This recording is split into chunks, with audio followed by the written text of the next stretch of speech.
The International Diabetes Federation (IDF) is an umbrella organization of over 200 national diabetes associations in over 160 countries.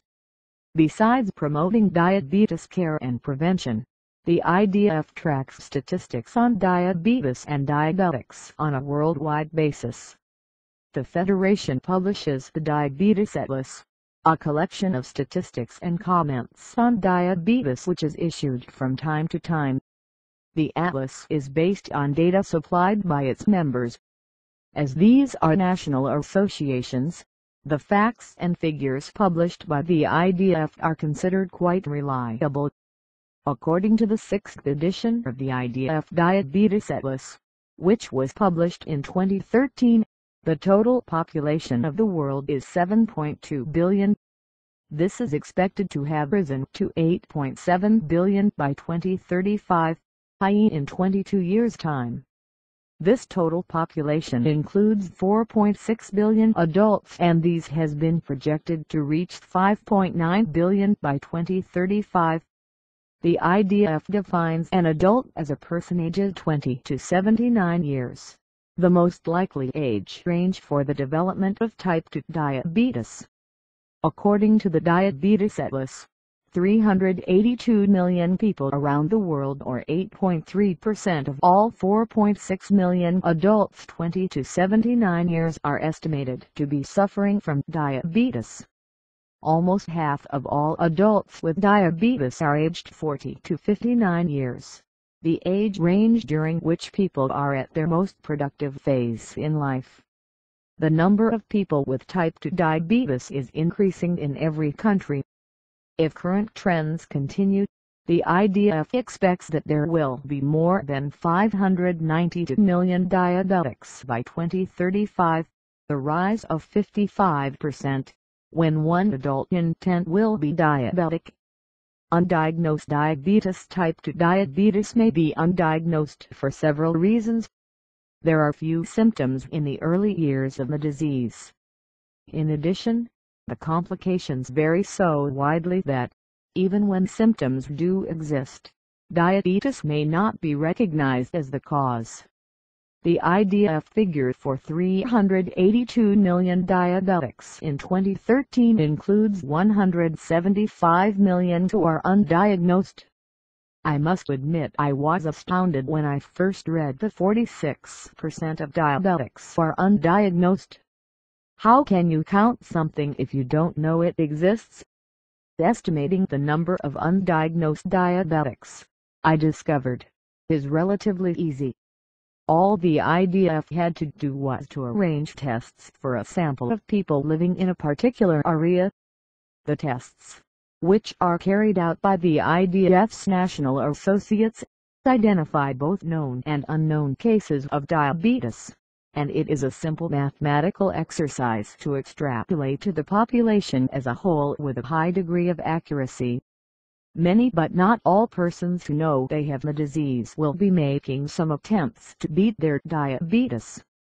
The problem with undiagnosed diabetes is that these diabetics will not be managing their blood glucose levels and may be developing complications, such as kidney disease, heart failure, retinopathy and neuropathy, unbeknownst to themselves. Regional differences. The Diabetes Atlas provides statistics for 219 countries which the IDF have grouped into 7 regions: Africa, Europe, the Middle East and AMP, North Africa, North America and AMP, the Caribbean, South and AMP, Central America, Southeast Asia, and the Western Pacific. The IDF estimates that 80% of diabetics live in low and middle-income countries where the disease is increasing very fast and posing a threat to development. The prevalence of diabetes, however, varies widely from region to region and country to country. It also varies widely within regions, to an extent that suggests that the grouping of countries into regions by the IDF needs revising. While about 8% of adults aged 20 to 79 in the Western Pacific have diabetes, In certain countries in that region the proportion of adult diabetics is much higher.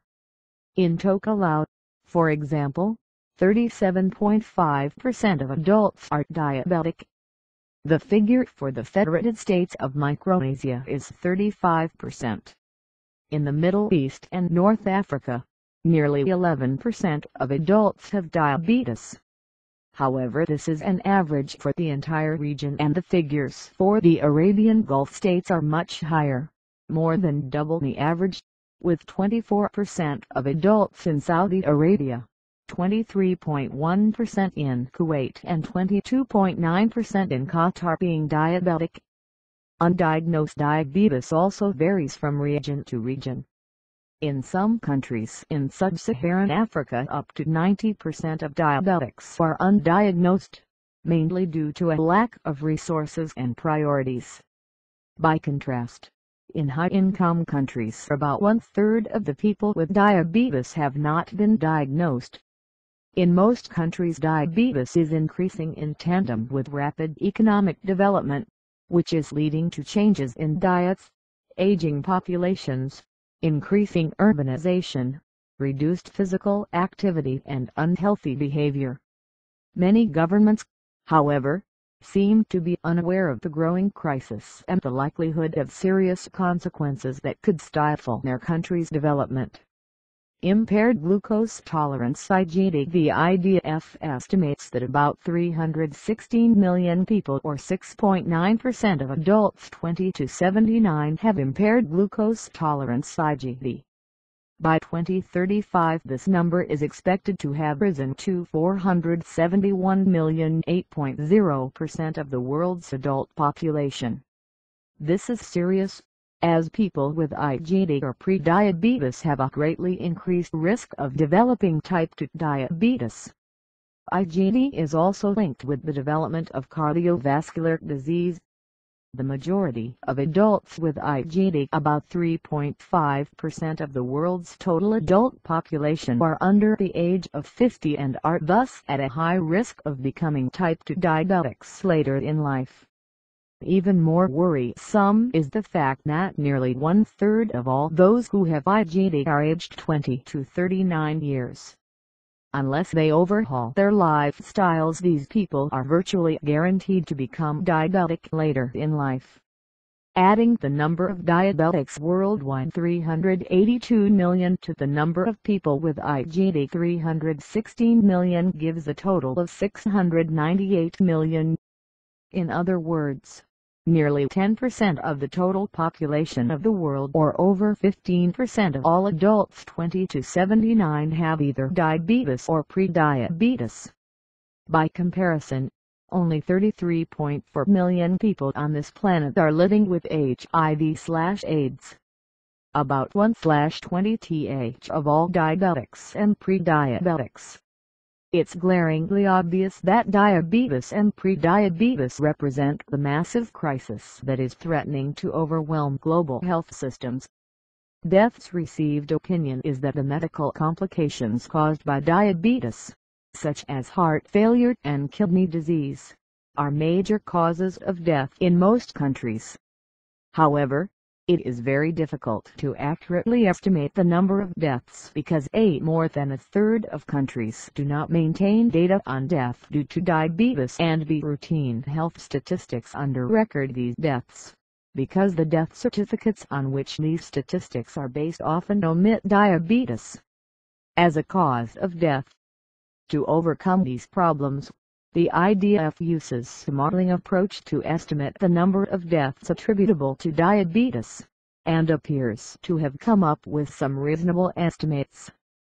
Diabetes is expected to be the cause of about 5.1 million deaths in adults ages between 20 and 79 in 2013, and nearly half, 48% of these, will be people under the age of 60.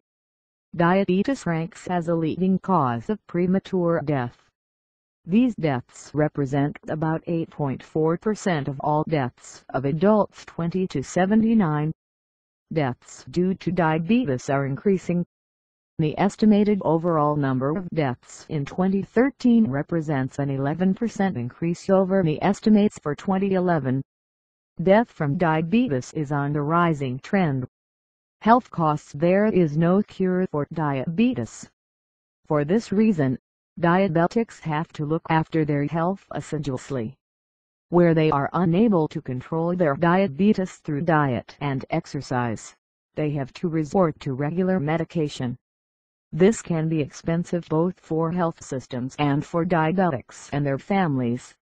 The IDF has estimated global health spending on diabetes to be at least $548 billion in 2013, 11% of the total spent on adult health. This is expected to exceed $627 billion by 2035. Where diabetes is undiagnosed, the benefits of early diagnosis and treatment are lost.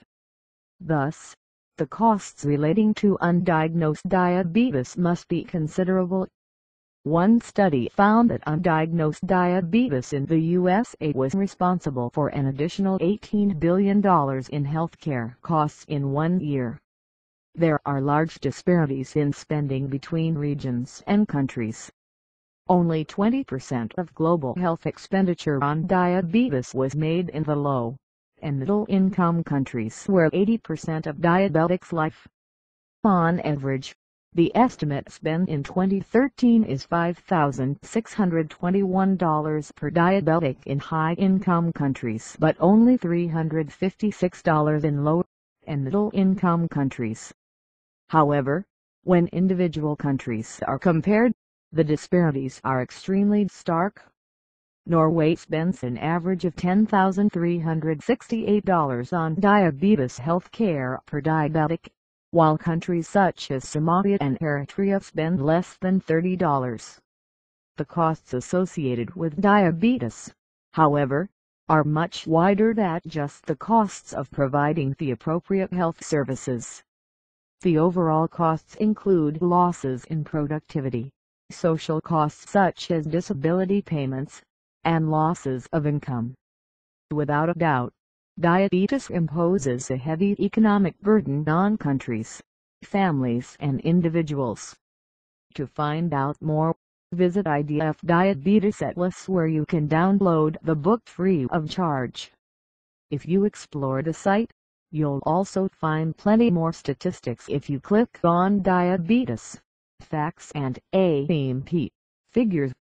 Summary: total world population in 2013-2035 7.2 billion, 8.7 billion adult 20 to 79 years population 2013-2035 4.6 billion, 5.9 billion number of diabetics in 2013-2035 382,592,000 adult 20 to 79 diabetics in 2013-2035 8.3%, 10.1% number of pre-diabetics IgD in 2013-2035 316,471,000 adult 20 to 79 pre-diabetics IgD in 2013-2035 6.9%, 8.0% undiagnosed diabetics in 2013, 175,046% of all diabetics. 80% of diabetics live in low